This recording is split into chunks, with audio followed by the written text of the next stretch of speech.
आज पनि म फेरि प्रेसर कुकरमा मटन कसरी बनाउने भनेर लिएर आएकी छु।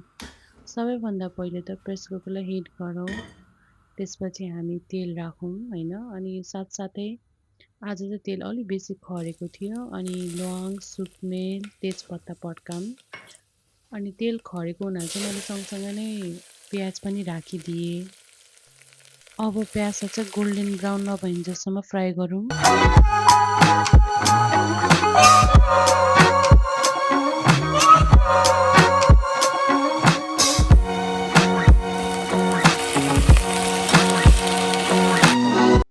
हामीले चाहिँ मटन हालिसकेको छौँ। अब यो मटनबाट चाहिँ पानी निस्किन्छ र त्यो पानी नसुकिन्जेलसम्म चाहिँ यसलाई हामी यसरी नै पकाइरहन्छौँ।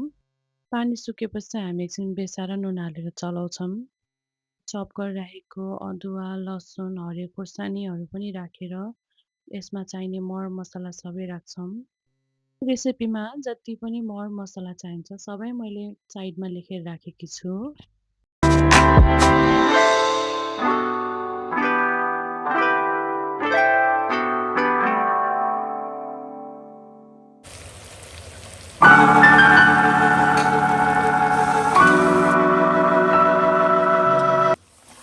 मरमसला मजाले पकाएपछि लास्टमा चाहिँ हामी यो मटनमा चाहिँ गोलभेडा हाल्छौँ।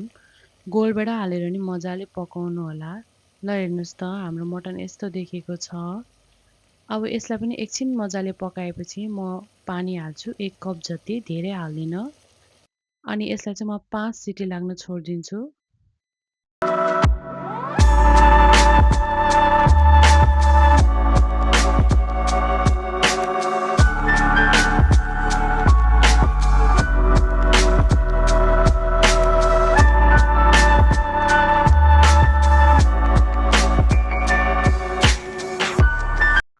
यो मटन चाहिँ पाकेर यस्तो देखेको छ र यो यसको फाइनल लुक। अब यसमा धनिया छर्छौँ। अब भेटौँला है त हामी अर्को रेसिपीमा।